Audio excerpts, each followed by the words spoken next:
What's going on, Fitness Together family? Nick here with my lovely assistant, Kyle. We're going to work through yet another monthly mobility, this one for the month of November. Now, we're going to work on a special theme for today. We're going to take a look at movements using a foam roller. So hopefully you've used one here at the gym with us, and hopefully you have one at home.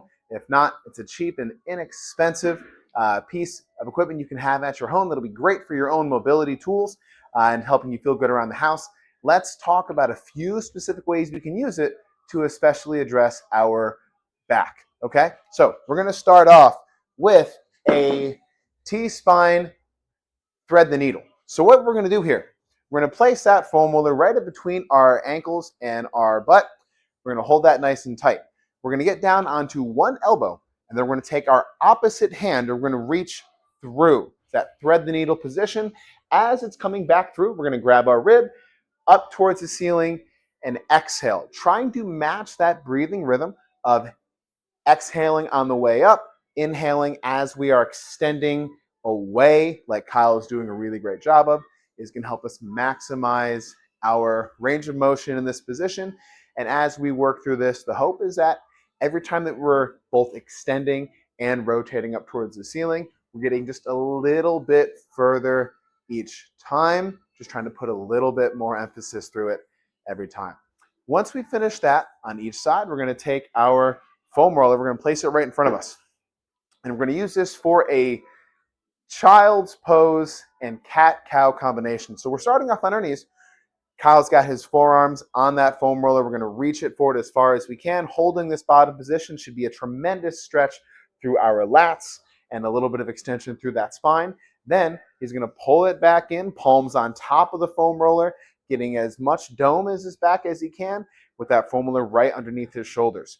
Switching back and forth nice and slow. From a breathing perspective, let's have an inhale right here with that domed position. Let's exhale as we extend out, okay?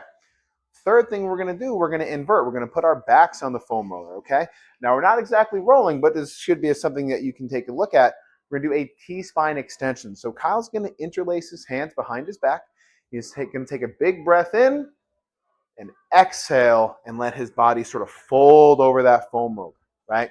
And he's going to hold that position and relax. He's going to adjust the foam roller just a little bit and do the same thing over and over again, just trying to get a little bit more extension over that foam roller through his spine, okay? Now we're going to keep this, we're going to cut this off at mid-spine. We don't want to start doing this with our lower back, but think upper shoulders to the midline of your back is kind of where we want to focus on for here, okay?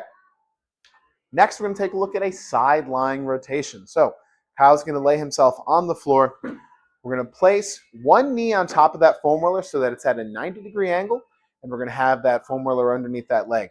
With both hands forward, we're going to exhale and reach them out as we're rotating exclusively through the upper spine. Again, we're trying to keep that lower lumbar spine locked in position. Keeping your knee in contact with the foam roller will help us do that.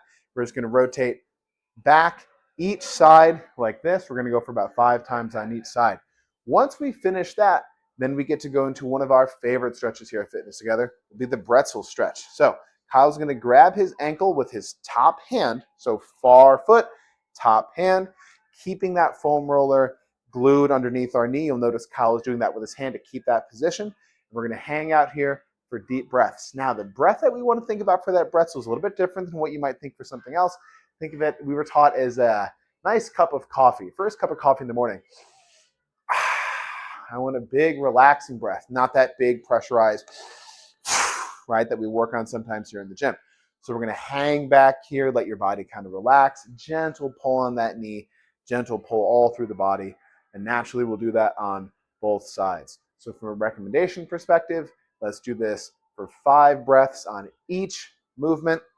Take a look at it. Let us know what you think, and we'll be back yet again for another Movement Mobility series.